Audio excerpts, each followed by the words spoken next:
이 시간 우리 같이 말씀 읽었던 것처럼 본문을 가지고 와서 말씀 나눌 텐데요. 제목이 예수님의 성공 DNA라고 정해봤습니다.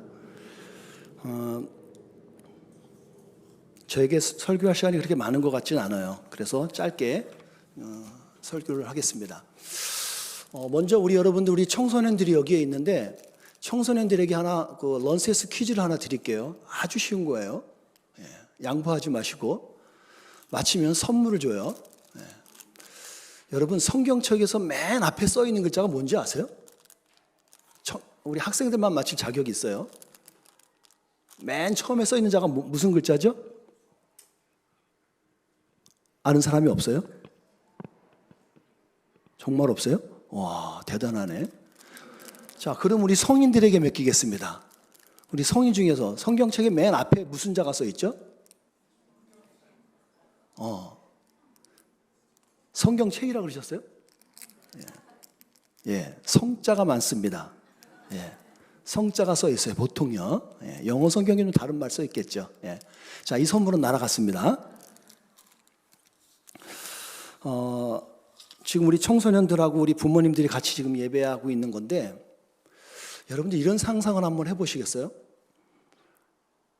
우리 엄마와 우리 아들과 함께 이렇게 대화를 하는데 이들이 대화하는 내용에 단어들이 틀릴 수도 있어요. 자, 엄마는 내 아들이 조금만 더 공부하면 잘할 것 같은 거예요. 그래서 항상 아들한테 말을 해요. 얘야, 조금만 더 노력을 해. 이렇게 말하잖아요. 그러면 아들은 어떻게 알아듣는 줄 아세요? 아들은 요새 지금 청소년기에 있는 아이들은 약간 다르게 알아들어요. 조금만 더 노력하라는 그 말을 내가 조금만 노력하면 내가 이 게임을 이길 수 있는데, 그렇게 받아들여요. 조금만 더 노력해서 내 이 판을 깨야지. 요거를 해서 업로드가 되고 내가 업데이트가. 애들은 그 생각을 하고 있다는 거예요. 여러분, 이게 단적인 예지만 많은 부분에서 우리들이 언어가 달라요. 그거를 서로 이해해 줘야 된다는 거예요. 제가 왜 이 말씀을 드리냐면, 오늘 말씀을 제가 전할 때도 짧게 말씀을 전하지만 여러분들이 또 동일하게 그 메시지를 그대로 알아들으실 수 있어야 된다는 거예요. 그런 성령 충만한 우리 가운데 있기를 축복합니다. 성경 속에 보면 엉뚱한 대화들이 제법 있어요. 우리가 잘 의식하지 못해서 그렇지 자세히 들여다보면 되게 웨키라 그러나요? 웨키 컨버세이션이 되게 많아요. 대표적인 게 뭐냐면 요한복음 2장에 보면 예수님과 유대인들이 대화를 나누는데 그때 이야기 나누는 이렇게 나눠요. 예수님이 야, 이 성전 허물어 봐. 내가 3일 만에 지을게. 여러분들, 유대인들은 이걸 어떻게 알아들어요? 알아들을 수 있어요? 못 알아들어요. 근데 예수님은 무슨 의미죠? 예수님 자신을 얘기한 거라고요. 근데 유대인들은 못 알아들어요. 이런 대화 하나가 보면 되게 엉뚱한 대화들을 막 서로 주고받아요. 이해 안 되는 말 갖고.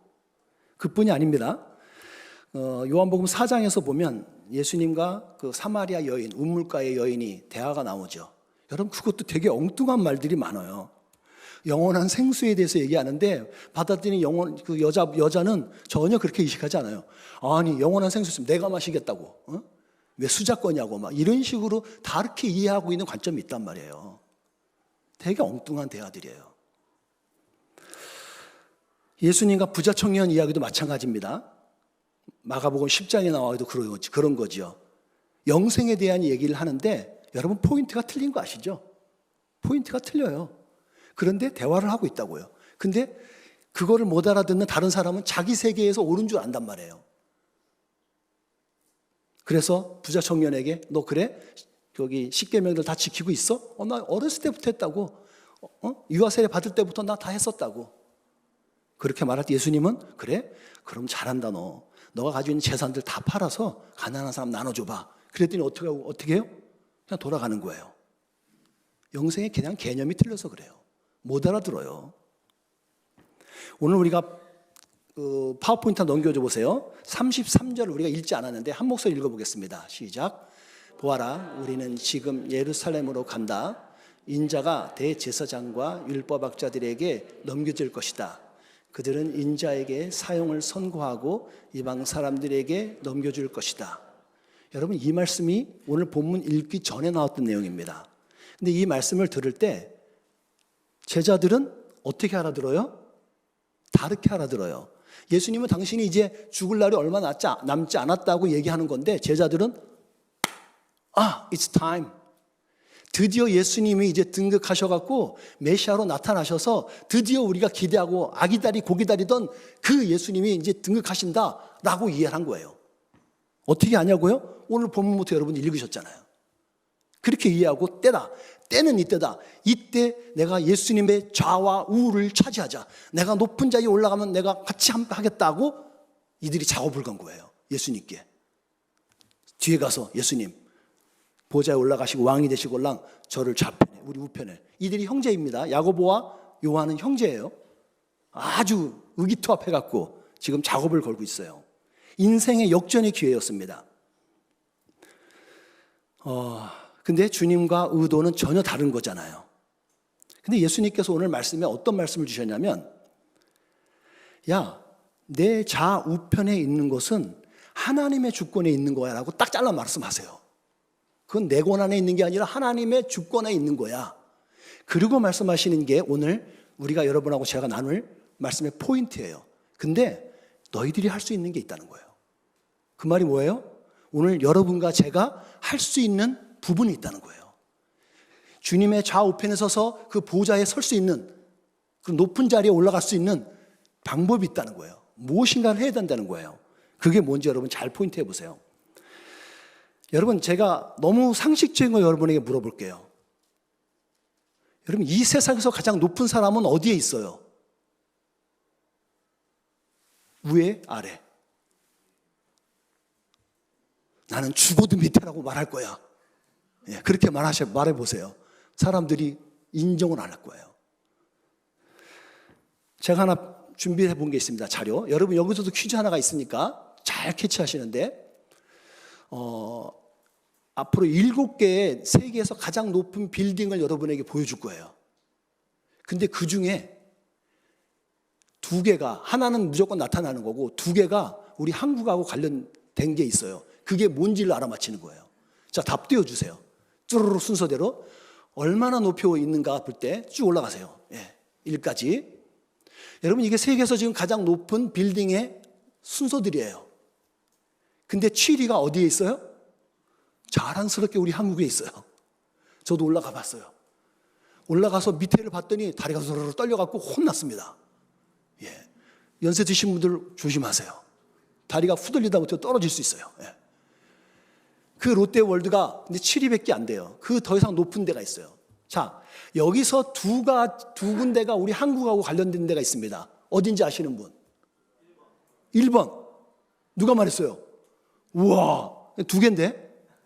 하나 더 찍어봐요. 7번? 7번이 이미 나왔잖아요. 그래도 1번 맞힌 거 제가 상은 주겠습니다. 일단 받으세요.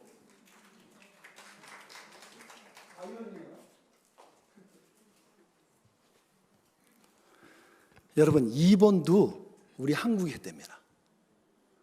삼성물산이. 저 이거 알고 제게 자랑스럽더라고요. 근데 여러분, 세상은 누가 높은 곳에 올라가는 사람이 높은 거라고 되어 있어요. 그리고 그들이 돈을 가지고 있고 명예를 갖고 있고 권력을 갖고 있어요. 맞죠? 인정할 수밖에 없죠. 그리고 그들이 책을 써요. 그들이 강연을 해요. 그러니까 영향력이 당연히 끼치죠. 사람들이 그 사람들을 존경합니다. 과정이 다소 비상식적이고 비정상적이어도요, 이거를 가지고 있으면 그 사람들이 힘을 쓴다고요. 영향력을 행사한다고요. 이게 우리의 삶의 현장이에요. 현실이고요. 부인할 수도 없어요. 근데 저는 여기다 여러분에게 하나 물어보는 게, 이게 절대적인 기준일까요? 이렇게 돼야만 그 사람들이 성공한 사람일까요? 저는 질문을 드려보는 거예요. 여러분, 새로운 길을 걸었고 그들이 성공했기 때문에 우리가 인정해 주는 건 필요해요. 나쁘다거나 그렇다고 말하는 건 아니에요. 하지만 그것이 절대적인 기준인가에 대해서는 우리가 적어도 한 번은 질문을 해봐야 된다는 거죠. 누군가 성공이란 이런 거야 라고 말한 게 있습니다. 한번 보시겠습니다. 이렇게 말을 했어요. 자신의 핵심 욕망을 정확히 알고 그것을 이루기 위해 애쓰다 보면 자연히 따라오는 것이라는 거예요. 얼추 맞는 것 같아요. 오늘 제자들이 그들의 나름대로는 우리가 드디어 메시아 시대, 우리가 다윗의 시대를 회복할 수 있고, 그리고 그 전, 한 200년 전에 그 마카비 세대가 100년 동안 그 로마의 항원에서 자유한 적이 있거든요. 그것을 다시 회복할 수 있는 기회가 왔다라고 이들은 생각했기 때문에 그 예수님을 잡았던 거예요. 의지했던 겁니다. 그래서 드디어 이분만 쫓아가자. 그렇게 해서 애를 썼었습니다. 그리고 그도 그럴 만한 게 예수님은 그럴 만한 힘을 가지고 계셨어요. 여러분, 예수님께서 행하신 기적 2개만 행해보세요. 아마 지금 여의도에 있는 그 조영기 목사님처럼 할 수 있을걸요? 여러분, 손만 얻으면 병이 낫네? 말 못하는 사람이 입을 열어마? 여러분, 그 한두 건만 일어나도 엄청난 일인데, 예수님은 그것뿐이 아니에요. 오병이에다가 각종 기적의 행사를 다 하셨어요. 여러분, 그 정도 보면 당연히 비정상이지 않은 사 쫓아가게 돼 있죠. 제자들이 그랬어요. 쫓아갔다고요. 저는 근데 여기서 여러분에게 한번 나누고 싶은 포인트는 이거예요. 오늘 우리도 예수님을 따르고 쫓고 살아가는데 어떤 마음을 쫓아가는지 한번 여러분에게 질문을 던져보는 거예요. 나는 예수님을 왜 믿고 있죠? 여러분들이 예수님을 왜 따라가고 예수님을 왜 워십하세요? 세상 사람처럼 예수님 잘 믿으면 돈 버니까, 부자 되니까, 명예를 얻으니까? 여러분, 그렇지 않잖아요. 왜 그런지 한번 진지한 질문을 가져봤으면 좋겠습니다. 여러분과 저는요, 이 세상을 사는 동안 어쩔 수 없이 우리는 이 두 문화권에서 살 수밖에 없어요. 천국의 시민권을 가진 사람으로서 이 세상 시민으로서 살아가야 된단 말이에요. 이중국적이에요, 우리는. 그러니까 현실을 직시해야 되고 또 미래를 소망해야 되니까 우리는 되게 스트럭을 할 수밖에 없어요. 이게 우리 현실이에요. 그런 우리들에게 예수님께서 말씀하시는 건 뭐냐면 그 높이에 대한 기준, 누가 높은 사람에 대한 기준을 완전히 바꿔버려요. 높은 자리에 두고 싸우는 사람들 보고 그 제자들에게 너네 일로 와봐. 그러면서 42절과 43절에 명확하게 얘기합니다. 여러분, 고민할 필요도 없어요. 다른 생각할 필요도 없어요. 뭐라 그러냐면 이방 나라처럼 세상의 고위 관리로 세도를 부리는 것처럼 너희가 그렇게 하면 안 돼. 그냥 단호하게 잘라요. 그 기준이 아니라는 겁니다. 여러분, 고민하지 마세요. 성경이 말하고 있는 높은 데는 그 의미가 아니라는 거예요. 따라하면 안 된다는 거예요. 어떻게 하라 그래요? 오늘 성경은 오히려 그렇게 높아지려거든 뭐가 되라고요? 종이 되라는 거예요. 여러분, 이거 발상은요 거의 혁명에 가까운 거예요. 여러분, 이거 아멘으로 받으실 수 있는 분 아멘. 그대로 임할지어다. 여러분, 이게 결코 쉽지 않아요. 근데 이게 왜? 난 높은 데 가고 싶거든요. 돈을 더 갖고 싶거든요. 나를 알아주기 원하거든요. 근데 세상은 주님께서 말하는 거예요. 종이 되라는 거예요. 여러분, 다음 화면 한번 보시겠어요? 저는 이미지를 이렇게 그려봤습니다. 우리는, 여러분과 저는 킹덤 오브 갓, 하나님의 나라에 거하는 사람인데 우리는 그 나라에 거하는 하나님의 시민권자로서 이 세상을 향해서 내려오는 사람인 거예요. 오히려 이 세상을 향해 나아가는 사람인 거예요. 그러니까 어떤 사람은 요만큼일 수 있고 어떤 사람은 많이 내려가서 이 세상 가운데 나아가는 그런 모습을 여러분 상상하시면 돼요. 우린 그런 삶을 사는 거예요. 그래서 마지막 때가 되잖아요. 그러면 막 열심히 살았는데 어느 순간에 스톱, 뒤로 돌아 하는 순간이 온단 말이에요. 어떤 경영인 사이트에 제가 가서 봤더니 좋은 리더는 누구냐 했을 때 많은 말이 나와요. 제가 시간 다 말 없으니까 넘어가겠습니다. 근데 거기서 한 가지 좋은 리더, 훌륭한 리더의 가장 대표적인 포인트 하나는 그 사람들은 한결같이 이타적이었다는 거예요. 이기적이지 않고 이타적이었다는 거예요. 오늘 예수님께서 그 삶의 본을 보여주신 부분들이 오늘 여러분하고 나눠질 포인트인 거예요. 자, 여러분 이 세상에서 높아지는 것은요. 자, 예수님 이 세상에서 높아지는 성공의 DNA는 정답은 섬김입니다. 섬김에 있어요. 예수님은 섬김을 받으려고 오셨어요? 섬기려고 오셨어요?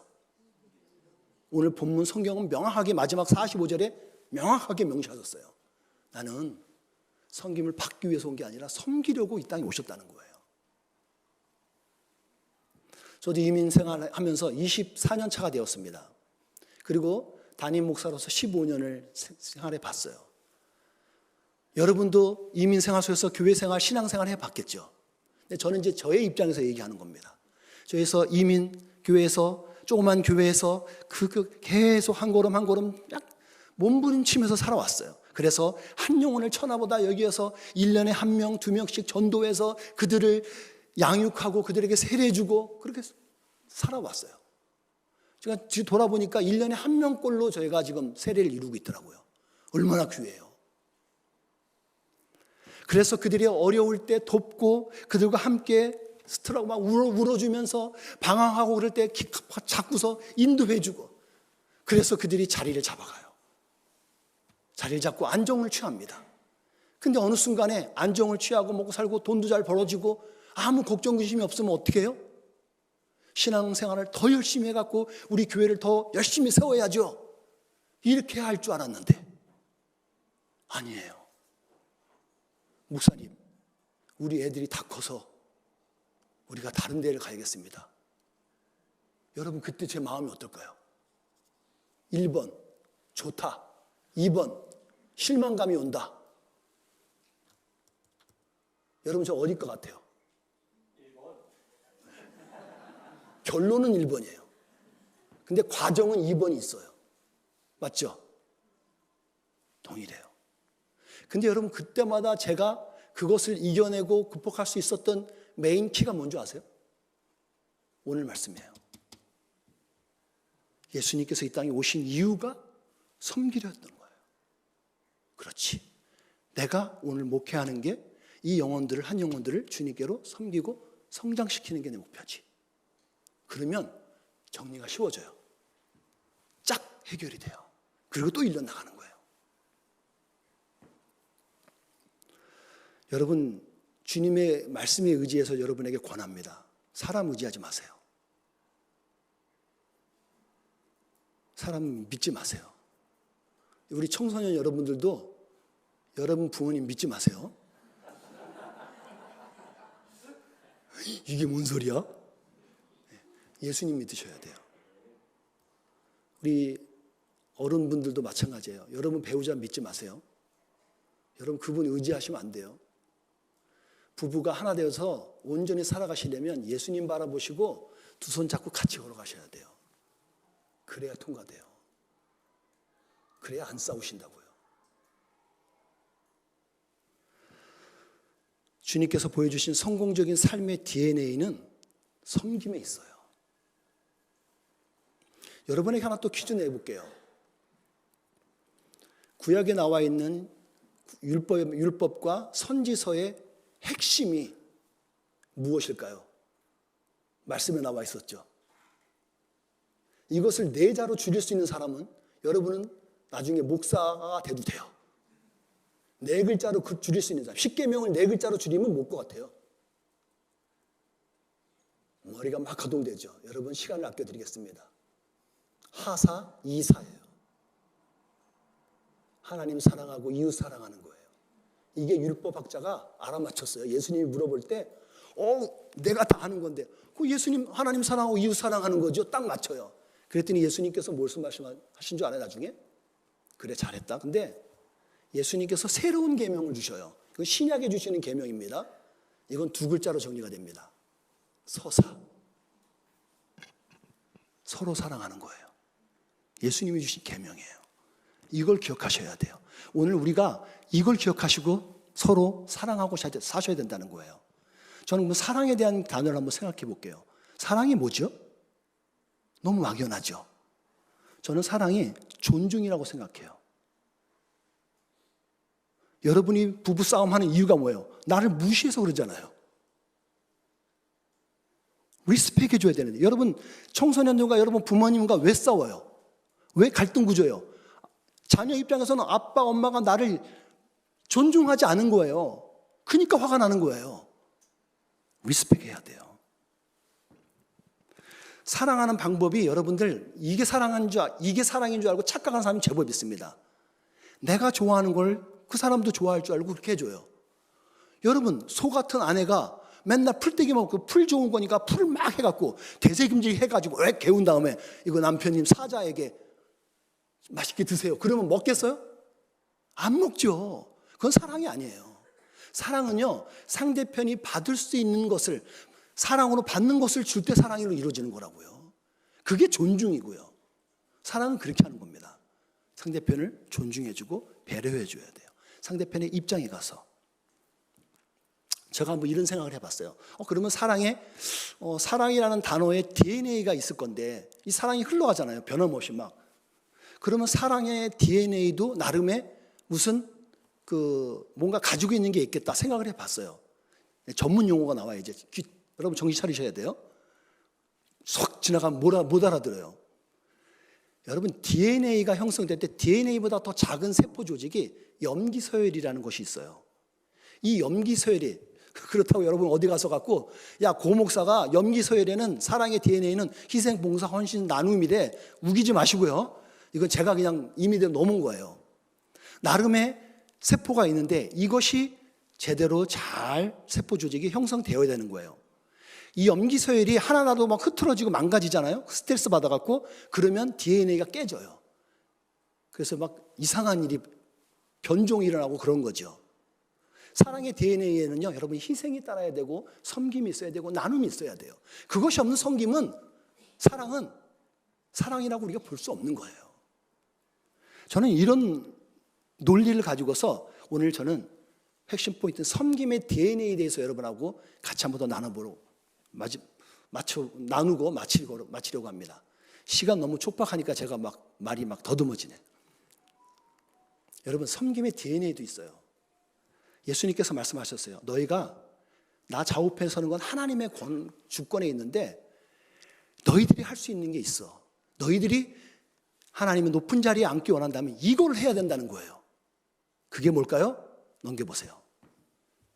저는 이렇게 봐요. 마시는 잔과 받으시는 세례를 너희도 받아야 된다는 거예요. 잘 보세요. 여러분 저거 영어권에 있으니까 액티브하고 파시브에 대해서 능동태와 수동태에 대한 개념은 알고 있죠. 잘 보세요. 어떤 건 여러분 섬김에는요 2가지 요소가 반드시 들어가는 거예요. 한 가지만 있어서는 안 돼요. 내 자발적으로 마시는 잔이 있어야 돼요. 여러분 마실 때 내가 마시지 누가 먹여줘요? 내가 마시는 잔이 합당한 거예요. 그게 고난이에요. 괴로움이라고요. 여러분의 섬김의 장에 들어가려면 여러분의 의지를 드리고 여러분 자발적으로 가서 그거를 마시셔야 돼요. 그래야 섬김이 이루어지는 거예요. 그런데 이것만 갖고 완료되지 않아요. 어느 순간에 여러분들이 나는 내 의지와는 상관없이 내가 받아야 될 세례들이 있어요. 나는 원하지 않는데 누가 나를 오해해서 나를 잘못 이야기할 때고 나를 손가락질할 때도 있단 말이에요. 저 사람이 저렇게 하면 뭔가 이유가 있겠지? 뭘 더 가지려고 그러는 거 아니야? 막 오해하는 사람도 있어요. 예수님이 그랬잖아요. 십자가 못 박혀 있는데 손가락질을 당한다고요. 이건 순환이에요, 완전히. 근데 받으시는 세례죠. 여러분 진짜 예수님께서 보이셨던 섬김은요, 이 2가지를 가지고 갈 때 가능하다는 거예요. 예수님이 오늘 이거 얘기하시는 거예요. 이런 섬김이 가능하려면 여러분, 내 마음대로, 내 하고 싶은 대로, 그리고 내 뜻대로 막 하는 건 안 돼요. 영혼을 살리고 생명을 살리는 일을 위해서 여러분, 기꺼이 섬기는 종이 되어질 때 이것이 가능하다는 거예요. 예수님은요, 능동적으로 고난의 잔을 마시셨어요. 수동적으로는 죄 사함을 위한 십자가의 피 흘림을 그분은 세례로 받으셨다고요. 오늘 말씀을 마치면서 여러분에게 묻습니다. 이 한 주간 여러분들 예수님의 자녀로 살아가게 되실 텐데, 예수님처럼 성공한 크리스천의 섬기는 삶을 살기 원하시는 여러분들에게 도전합니다. 오늘 여러분이 마셔야 될 잔이 무엇인가요? 오늘 여러분이 받으셔야 할 세례가 무엇이 있습니까? 그 말씀의 거울 앞에 서시는 은혜가, 용기가 있기를 주님의 이름으로 축복합니다. 기도하겠습니다.